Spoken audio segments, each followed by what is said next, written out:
बिस्मिल्लाहिर्रहमानिर्रहीम। अस्सलाम वालेकुम। आज हम किस टॉपिक के बारे में पढ़ेंगे? आज हम पढ़ेंगे वेव के बारे में। अब वेव की डेफिनेशन क्या है कि डिस्टरबेंस इन अ मीडियम, किसी भी मीडियम में डिस्टरबेंस का आना उसे हम कहते हैं वेव। अगर किसी मीडियम में डिस्टरबेंस आ रही है तो उस डिस्टरबेंस की वजह से क्या प्रोड्यूस होगी? वेव। ठीक है, तो disturbance in a medium is called wave. अब कैसे? एयर क्या है? एयर एक है मीडियम,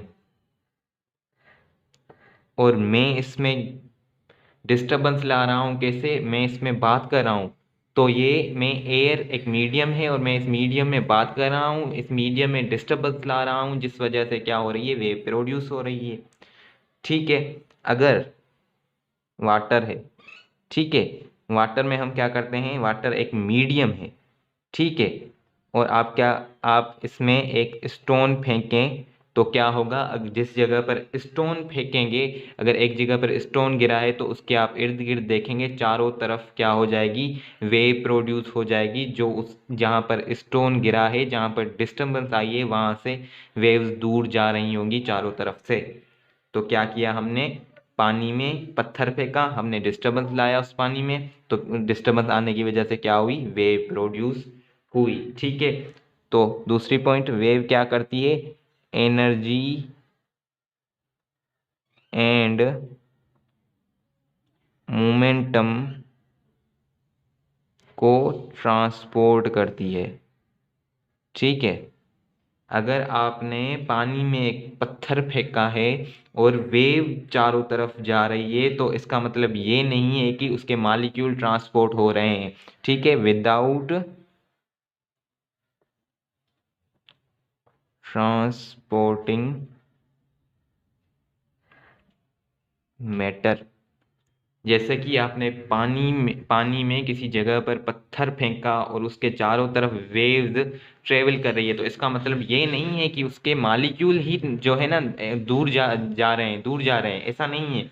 मॉलिक्यूल उसी जगह पर हैं, जैसे ये है ना, मॉलिक्यूल उसी जगह पर हैं। ये मॉलिक्यूल क्या करेंगे? या अप एंड डाउन वाइब्रेट करेंगे, या टू एंड फ्रो मोशन में सिर्फ वाइब्रेट करेंगे, और वाइब्रेट करेंगे, और ये मॉलिक्यूल अपनी एनर्जी और मोमेंटम इस मॉलिक्यूल को देगा, ये मॉलिक्यूल अपनी एनर्जी और मोमेंटम इस मॉलिक्यूल को देगा, ये अपना मॉलिक्यूल अपनी एनर्जी और मोमेंटम इस मॉलिक्यूल को देगा, और ऐसे ही ये मॉलिक्यूल अपनी एनर्जी और मोमेंटम इस मॉलिक्यूल को देगा। तो इसका मतलब ये है कि वेव में मैटर ट्रांसपोर्ट नहीं होता, वेव में सिर्फ एनर्जी और मोमेंटम की ट्रांसपोर्ट होती है। मैटर अपनी ही जगह होता है, और उसमें क्या होता है? मॉलिक्यूल अप या डाउन वाइब्रेट कर रहे होते हैं, या टू एंड फ्रो वाइब्रेट कर रहे होते हैं। तो इससे क्या होता है? एक दूसरे के मॉलिक्यूल्स की एनर्जी और मोमेंटम क्या होती है? ट्रांसपोर्ट होती है। ठीक है, अब हम आते हैं वेव की क्लासिफिकेशन पर। क्लासिफिकेशन, ठीक है, वेव को क्लासिफाई सबसे पहले किया गया है मैकेनिकल वेव में।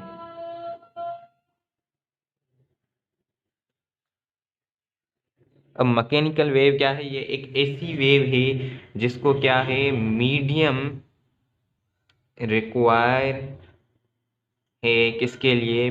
प्रोपेगेशन के लिए। इसे मीडियम की जरूरत होगी किसके लिए? प्रोपेगेशन के लिए, मींस ट्रेवलिंग करने के लिए, ट्रेवल करने के लिए इसे मीडियम की ज़रूरत है।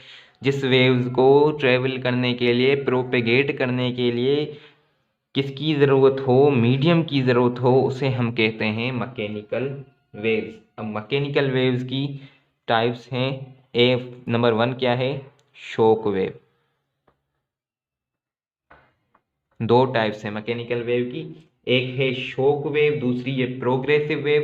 पहले हम पढ़ते हैं shock wave. Shock wave Punjab text book में एक साइट पर इंफॉर्मेशन दी गई है, बॉक्स में इसके बारे में लिखा हुआ है, जहाँ पर जेट की पिक्चर भी दी हुई है। ठीक है, तो शॉक वेव्स ये किस वजह से प्रोड्यूस होती हैं? वोल्केनिक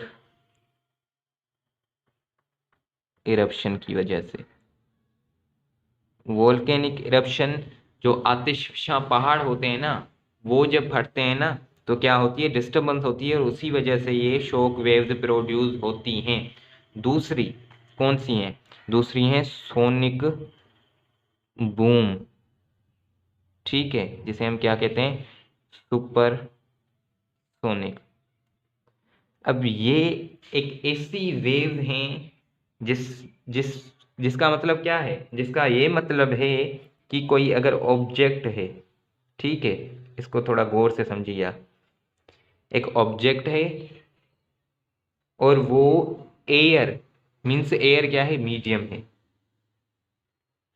एयर यहाँ पर क्या है, मीडियम है। तो वो ऑब्जेक्ट इस मीडियम में ट्रेवल करेगा, प्रोपेगेट करेगा किस स्पीड से, greater than the speed of sound. एक ऑब्जेक्ट है जो एयर में मूव कर रहा है, प्रोपेगेट कर रहा है, उसकी स्पीड क्या होगी, स्पीड ऑफ साउंड से ग्रेटर होगी। ऑब्जेक्ट स्पीड, ठीक है, ऑब्जेक्ट की speed greater than the sound speed. Object की स्पीड क्या हो, साउंड की स्पीड से ग्रेटर होगी, तो ऑब्जेक्ट क्या करेगा, सुपरसोनिक वेव्स प्रोड्यूस करेगा, जिसे हम कहते हैं शॉक वेव, ठीक है। तो सोनिक बूम या सुपरसोनिक का मतलब समझ में आ गया। अगर ऑब्जेक्ट है, यहाँ पर कौन सा ऑब्जेक्ट जो है स्पीड ऑफ साउंड से ज़्यादा की स्पीड से जो है मूव कर सकता है, वो है जेट फाइटर। जेट फाइटर एक ऐसा ऑब्जेक्ट है जो स्पीड ऑफ साउंड से भी ग्रेटर स्पीड से मूव करता है, जो क्या करता है, सोनिक बूम या सुपरसोनिक वेव्स को प्रोड्यूस करता है। एक ऐसा ऑब्जेक्ट जो एयर में या मीडियम में स्पीड ऑफ साउंड से भी ग्रेटर स्पीड से मूव करे, तो वो क्या करेगा, सुपरसोनिक या सोनिक बूम वेव्स प्रोड्यूस करेगा, जो शॉक वेव में आती हैं, ठीक है। अब दूसरी शॉक वेव में हमने क्या पढ़ा, वोल्केनिक इरप्शन, सोनिक बूम, और दूसरी होती है सीस्मिक वेव्स।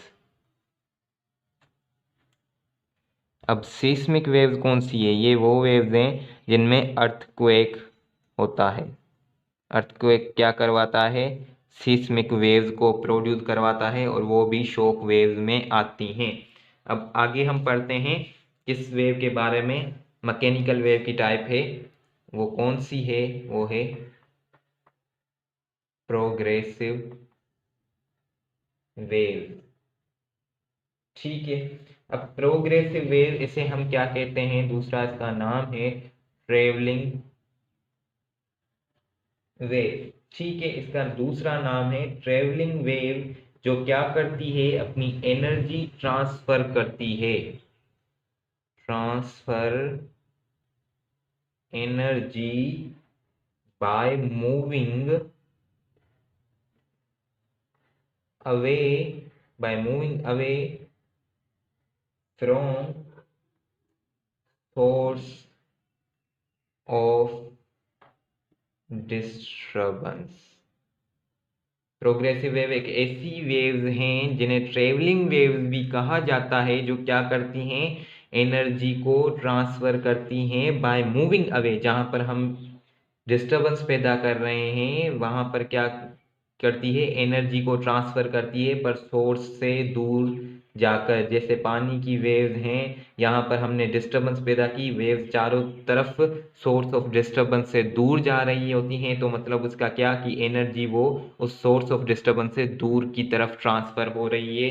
जैसे कि हमने पानी में इस जगह पर पत्थर फेंका और वेव्स उस सोर्स ऑफ डिस्टरबेंस से दूर की तरफ जा रही है, तो इसका मतलब है कि वो अपनी एनर्जी इस सोर्स ऑफ डिस्टरबेंस से अवे लेकर जा रही है, ट्रांसफर कर रही है, ठीक है। तो प्रोग्रेसिव वेव या ट्रेवलिंग वेव का कॉन्सेप्ट समझ आ गया। अब इसमें दो टाइप्स आती हैं, नंबर वन, ठीक है। अब प्रोग्रेसिव वेव में कौन सी आती है, एक होती है ट्रांसवर्स वेव, ट्रांसवर्स वेव, और दूसरी होती है लॉन्गिट्यूडनल, ठीक है। एक ट्रांसफर वेव आ गई और एक लॉन्गिट्यूडनल आ गई। अब ट्रांसफर वेव का क्या मतलब है, ट्रांसफर वेव एक ऐसी वेव है जिसके मालिक्यूल क्या करें, जो वेव ट्रेवल कर रही है उसके साथ परपेंडिकुलर हों, ठीक है, क्या हो 90 की एंगल पर। अब वेव क्या कर रही है, वेव कर रही है इस तरफ जा रही है, वेव इस तरफ प्रोपेगेट कर रही है, और मॉलिक्यूल जो है ना उस वेव के क्या करें, इस ऐसे ऐसे वाइब्रेट करें ऊपर नीचे, क्या हो परपेंडिकुलर हो। अब इसका क्या मतलब, जैसे कि हम किसी रस्सी को हम जर्क करते हैं तो उसमें ऐसे एक रस्सी या पाइप को जर्क करते हैं तो उसमें ऐसे एक पल्स बनती है, ठीक है, तो ये क्या हो रही है, पल्स बनती जाती है, तो ये मॉलिक्यूल क्या कर रहे हैं, अपवर्ड मूव कर रहे हैं, और वेव की मोशन क्या है, इस तरफ है, मॉलिक्यूल अपवर्ड मूव कर रहे हैं, लेकिन जो वेव ट्रेवल कर रही है वो इस तरफ ट्रेवल कर रही है, और molecule up and fro move कर रहे हैं, अप एंड फ्रो वाइब्रेट कर रहे हैं, तो इनके बीच एंगल क्या बनी 90, और 90 एंगल मतलब कि मॉलिक्यूल की वाइब्रेशन और वेव की प्रोपेगेशन एक दूसरे के साथ क्या है, परपेंडिकुलर है। जब मॉलिक्यूल जो हैं वो क्या हो, वेव की मोशन के साथ परपेंडिकुलर हो, तो ऐसी वेव को हम क्या कहते हैं, ट्रांसवर्स वेव, इसे हम पल्स या इसे हम कहते हैं हम्प, ठीक है। अब ये बात समझ में आ गई, या ये रूप ले लें या स्ट्रिंग रोप ले लें या स्ट्रिंग ले लें, ठीक है। अब ये हुई ट्रांसवर्स वेव, ट्रांसवर्स वेव का क्या मतलब है कि मॉलिक्यूल वाइब्रेट करें अप या डाउन, और वो क्या हो, वो इस जो प्रोपेगेशन है किसकी, वेव की, उसके साथ परपेंडिकुलर हो, तो उसे हम क्या कहेंगे, ट्रांसवर्स वेव, ठीक है। अब आते हैं लॉन्गिट्यूडनल वेव पर, ठीक है। लॉन्गिट्यूडनल वेव को क्या कहा जाता है, साउंड वेव और प्रेशर वेव भी कहा जाता है, ठीक है। साउंड वेव और प्रेशर वेव भी कहा जाता है। इसमें क्या था, मॉलिक्यूल जो है ना, जो मॉलिक्यूल की वाइब्रेशन थी वो क्या थी, परपेंडिकुलर थी, किससे, वेव की प्रोपेगेशन से। और यहाँ पर क्या होगा, जो मॉलिक्यूल की मोशन या वाइब्रेशन है ना वो क्या होगी, वो वेव के साथ ही मूव करेगी, ठीक है। हम क्या करते हैं, ये क्या है, कंप्रेशन, ये है रेयरफेक्शन, ये है कंप्रेशन, ठीक है, ये है रेयरफेक्शन। मॉलिक्यूल जो है वाइब्रेट करेंगे वो भी इसी तरफ वाइब्रेट करेंगे, और वेव की प्रोपेगेशन भी क्या होगी, वो भी इसी तरफ होगी। मॉलिक्यूल वाइब्रेट करेंगे along the direction of the wave, wave की डायरेक्शन भी ये है, और मॉलिक्यूल जो वाइब्रेट कर रहे हैं वो भी ऐसे कर रहे हैं। मॉलिक्यूल कैसे वाइब्रेट करेंगे, ऐसे, ठीक है, मॉलिक्यूल ऐसे वाइब्रेट कर रहे हैं। लेकिन यहाँ पर क्या है, यहाँ पर मॉलिक्यूल ऐसे वाइब्रेट कर रहे हैं और वेव की डायरेक्शन ये है, मॉलिक्यूल ऐसे वाइब्रेट कर रहे हैं और वेव की डायरेक्शन ये है। और लॉन्गिट्यूडनल वेव पे जो मॉलिक्यूल होते हैं वो ऐसे वाइब्रेट भी कर रहे हैं, और जो है वेव की डायरेक्शन भी यही है, ठीक है। लॉन्गिट्यूडनल में क्या होगी, along the direction of the wave, और यहाँ पर perpendicular to the direction of the wave, ठीक है। आ गई बात समझ। तो साउंड क्या है, वो लॉन्गिट्यूडनल वेव में आता है। अब इसे हम आगे कंटिन्यू करेंगे दूसरे लेक्चर में।